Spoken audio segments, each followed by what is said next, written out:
पहने हुई, पैंट पहने हुई, अप टू डेट एक कोई धनवान व्यक्ति प्लेटफार्म पर खड़ा है। उसके सामने भिखारी जाकर भीख मांग रहा है। अच्छे कपड़े जो पहनते हैं तो लोग आइडिया लगाते हैं कि ये काफी संपन्न व्यक्ति होगा, धनवान होगा। लेकिन अब कलयुग में जो धनवान है वो मीडियम कपड़ा पहन लेता है, जो भिखारी हो बहुत अच्छा पहनता है। धोखा खा जाओ। उस भिखारी को पता ही नहीं था कि ये हमसे बड़ा भिखारी अच्छे कपड़े पहन के खड़ा, उसके सामने कटोरा लेकर खड़ा हो गया, कुछ दे दो। भिखारी बड़े निर्लज्ज होते हैं, वे ऐसी जगह मांगते हैं जहां तुम शर्मिंदा होकर देना ही पड़ेगा।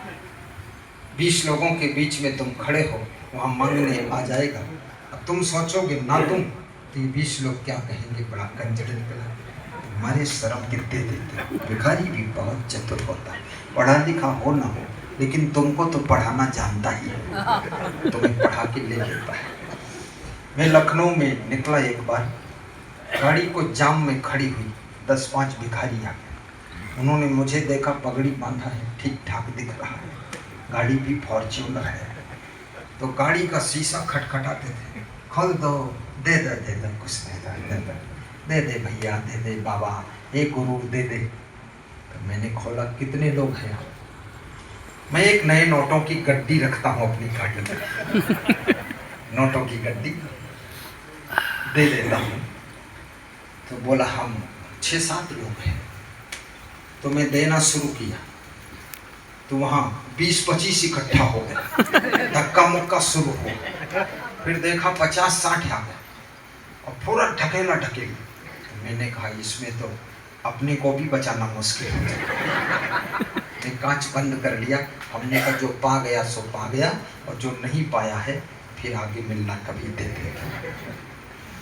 तो भिखारी मांग रहा है, सूट बूट पहने हुए व्यक्ति क्या उत्तर दे रहा है कि मैं तुमको भीख दूंगा लेकिन तुम हमको क्या दोगे।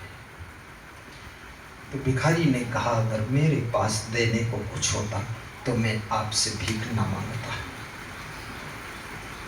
भिखारी सोच, लेन देन का संसार है, एक हाथ दो दूसरे हाथ लो, यहां लेना देना सीखो, चलो निकलो बाहर, कुछ मिलने वाला नहीं।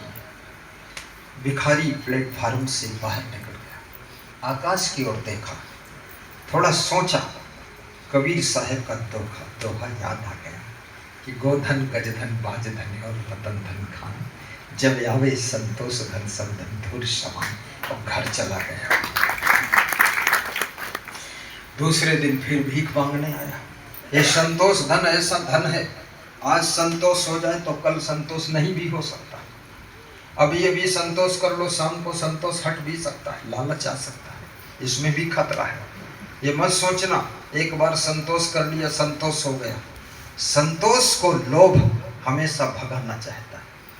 लालच और संतोष का संघर्ष चलता है। लालच सोचता है संतोष को खदेड़ दो, लेकिन संतोष को रोज रोज संभालना पड़ता है, अन्यथा संतोष भी मिट सकता है। इसलिए विवेक को रोज संभालना पड़ता है, ज्ञान को रोज संभालना पड़ता है, त्याग वैराग को रोज संभालना पड़ता है, ब्रह्मचर्य को रोज संभालना पड़ता है। कोई ये मत सोच ले कि हम अखंडानंद ब्रह्मचारी बन गए, पक्का मामला हो गया। पक्का उक्का कुछ नहीं है, एक धक्का लगेगा सब कच्चा हो जाएगा। हाँ, कई ब्रह्मचारी जो है लिखते थे बाल ब्रह्मचारी और अखंड ब्रह्मचारी और प्रखंड ब्रह्मचारी, और बीच में पता चला वो खंड ब्रह्मचारी, कहीं से ढूंढ के ले आए उर्मिला बहन को। तो इसलिए साधु को भी रोज सावधान हो जाना चाहिए, मत सोचना चाहिए कि मैं साधु हो गया छुट्टी हो, छुट्टी नहीं, अलर्ट रहो हर समय, क्योंकि उधर मन अपनी सेना को तुम्हारे ऊपर भेज रहा है। काम क्रोध लोभ मोह की चढ़ाई चल रही है, दिन रात संग्राम चल रहा है। और इस काम क्रोध लोभ मोह की चढ़ाई में आपको जीतना है तो जीतने के लिए याद रखना, सत्संग का प्लेटफार्म छोड़ना मत और भक्ति को छोड़ना मत और गुरु के चरणों को पकड़े रहना, तभी तुम काम क्रोध लोभ मोह को जीत सकोगे। बोलिए सद्गुरु भगवान की जय। जो साधु गुरु से दूर हो गया, सत्संग से दूर हो गया, बड़ा प्रपंची हो गया, मन बिगड़ गया, चुपके काम वासना ने भी उसको चबा लिया है, चुपके लोभ के चंगुल में भी वो फंस गया है और चुपके क्रोध भी बहुत आ रहा है, गुस्सा। इसलिए साधु को बहुत सजग रहना चाहिए। और कबीर साहब ने ये भी कहा है, पूरा साहिब से ये सब विध पूरा हो, ओछे से नेह लगाई कि मूल हुआवे खोए।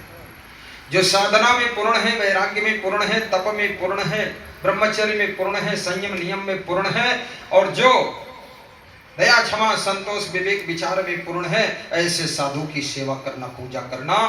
आडंबरी साधु, ढोंगी साधु, पोंगी साधु और ठपोल संघ साधु, बेविचारी साधु, भ्रष्ट साधु, उसकी पूजा करने के लिए कबीर साहब मना करके चले गए हैं। उसकी पूजा कभी करता है। पूजा शरीर की नहीं होती है, पूजा शुभ संस्कारों की होती है, पूजा सुंदर स्वभाव की होती है, पूजा त्याग वैराग की होती है, पूजा कपड़ों की नहीं होती है। जिन्होंने लफड़े छोड़ दिए हैं उनकी पूजा होती है। कपड़े भले चमकते हो या न चमकते हो, लेकिन जिनका चरित्र चमकता है उनकी पूजा करने के लिए कबीर साहब ने आह्वान किया।